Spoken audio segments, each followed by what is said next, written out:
Yan. Uwi-uwi na naman ng isa yung violin niya. Soloist daw siya, guys. Soloist. One of the soloists. Yaba. Kailan daw yan? May 28. School ano yung program? Spring ano? Spring performance. So may performance.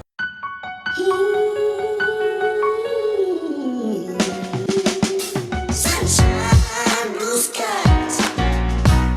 Gotta cry. Millions of moons to cross. Feel the pain, oh yeah. Listen, I love you. Night sounds strange. Uwi muna tayo kasi ngayong araw na to may dadayo nga sa bahay na si Joriel. Ay hindi ko alam kung anong pinagdadaanan nito. Magpapapansit daw siya Actually magluluto siya ng pansit doon sa amin sa basement. Nako, siguraduhin lang niya magdala siya ng mga rekado kasi wala kaming ano doon, pang pansit doon. Bahala na siya. Dumating na yung aming bisita, oh. Nabisita kami dito sa aming bagong tahanan. May magluluto ng pansit. Ayan. At siya na rin na nagdala ng mga lulutuin niya. Siyempre, wala kami.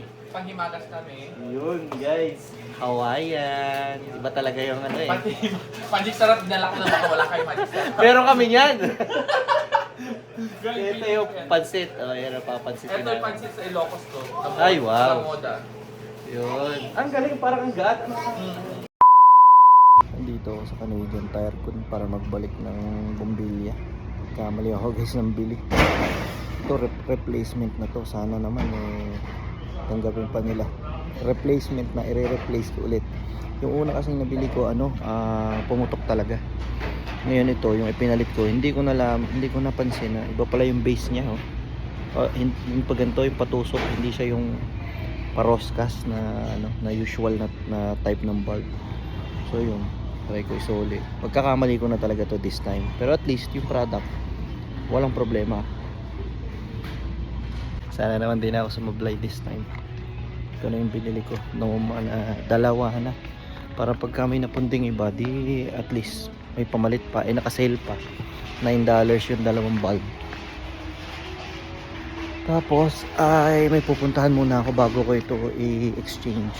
Kasi naghahanap ako sa marketplace kahapon pa ng ang tawag dito, yung drill ba? Yung de-battery.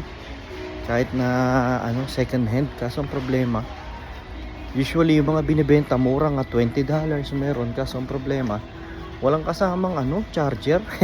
Paano ko gagamitin kung battery lang, walang kasamang charger wala naman akong ibang gamit na mga gano'n.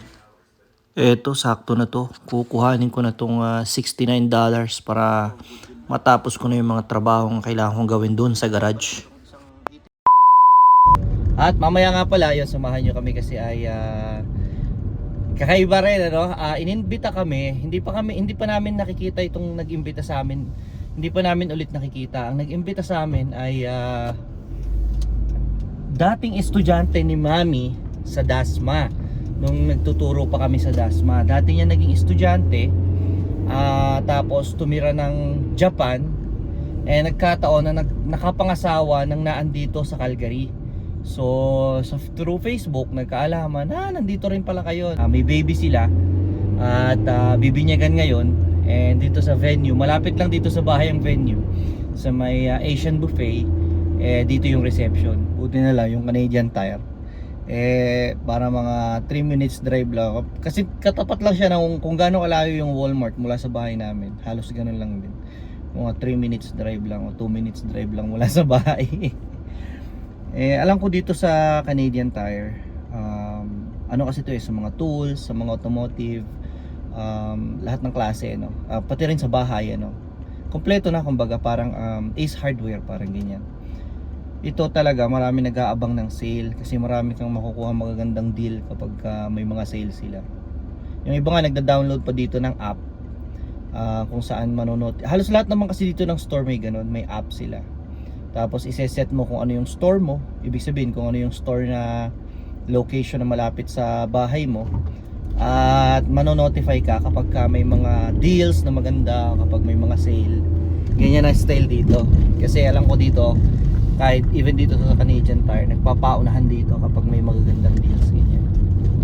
Kaya mas maganda mag-abang ka na lang ng sale, no, kung hindi ka naman nagmamadali sa mga tools na kailangan mong bilhin. Ganun ang style dito. Ako naman kasi wala naman masyadong, hindi man ako, marami akong gustong bilhin tools, pero hindi pa naman kailangan sa ngayon kasi mas kailangan mo yan kapag may bahay ka na. At saka ang hirap kasing pumundar ng mga gamit tapos nangungupahan ka lang. Ngayon pagka kailangan mo lumipat, ang dami mong bibit-bitin, di ba? Mahirap. Eh hindi ka naman kailangan mag-repair dahil wala ka naman, hindi mo naman bahay, di ba? Kapag may mga problema sa bahay, sasabihin mo lang naman sa landlord or sa management, silang bahala. Kaso ito, hindi kasi sagot ng management yung ginagawa ko eh. Kami na raw bahala eh.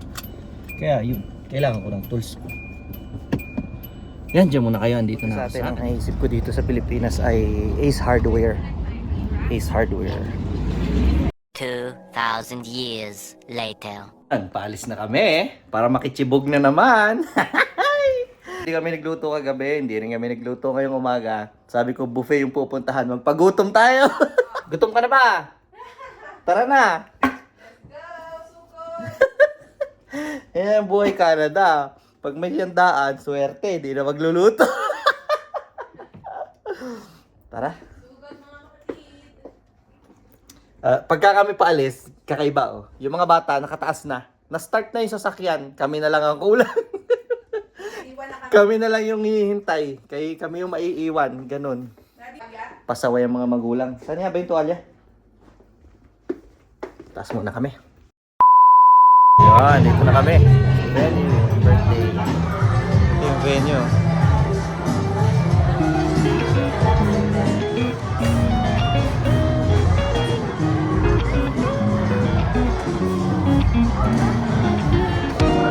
Johan, favorite mo? Pare-parehas lang yung section ng mga pagkain. Masarap yan, parang kiyosa na.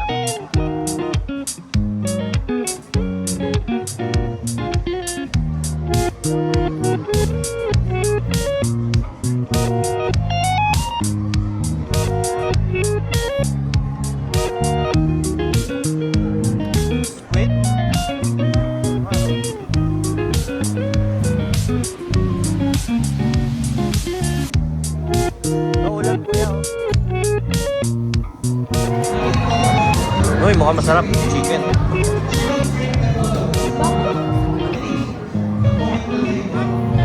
Oh, I got this. Parang yung niluluto natin sa ano, binibili natin sa Costco, no?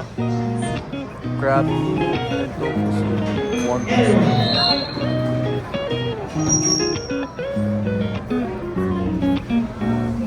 Ay, natikman na natin. Butchi, oh. Paborito, butchi.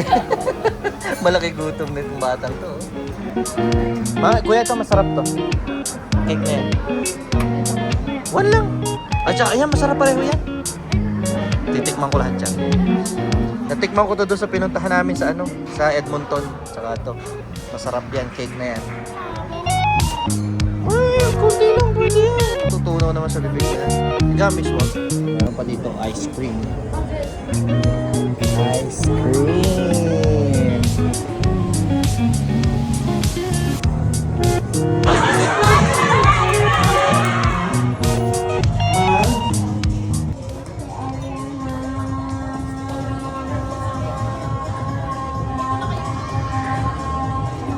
Sharon. Here we go. 1, 2, 3, go, Sharon.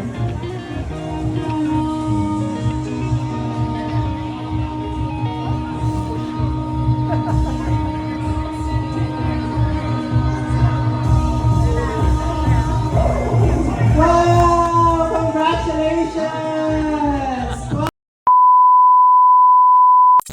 Wow, may pag-giveaway pa oh. Ganda oh. Ang ganda naman ang pagkagawa nito, Mi.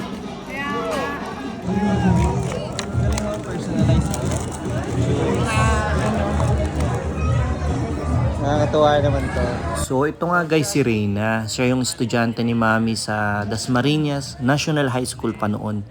Noong third year sila. I think mga 10 years ago na yata nakakalipas.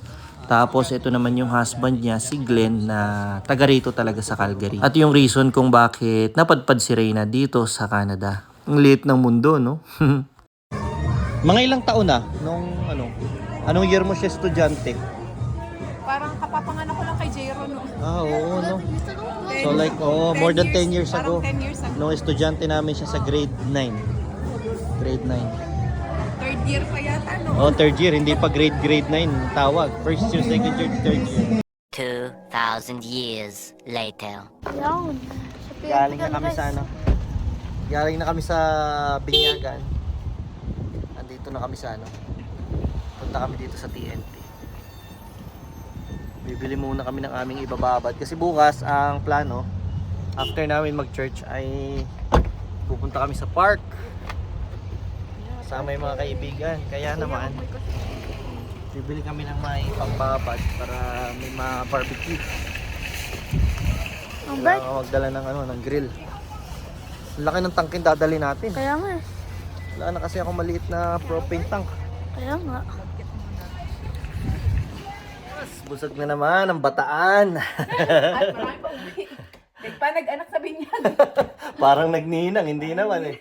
So, mas mamaya, diretso naman kami sa massage ni Mami. Pamparelax naman kasi nga, kumbaga nagre-recover pa kami sa aming pagod nung nakaraan sa paglilipat. Kaya susulitin na muna namin ang pagpapamasahe.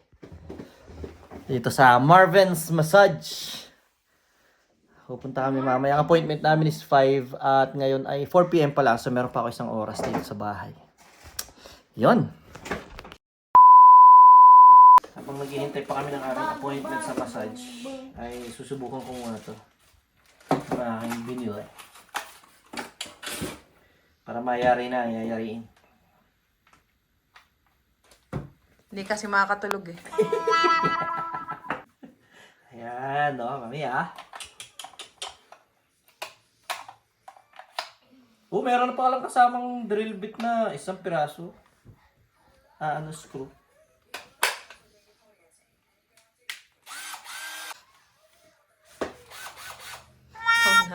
Masaya ka na? Ha? Masaya ka na? Siyempre. Uy, may pangbato. Tapos ito yung pang mga kahoy-kahoy lang ito. Ang lakas. Kailangan, papagsakan natin kung talagang tunay. Lagyan natin ng bala. That's it. Tingnan natin kung kaya kong pigilan hanggang... Hindi ko na kaya. Hanggang 7 lang kaya natin pigilan. Masisira. Sisira. Talagang gamit niya.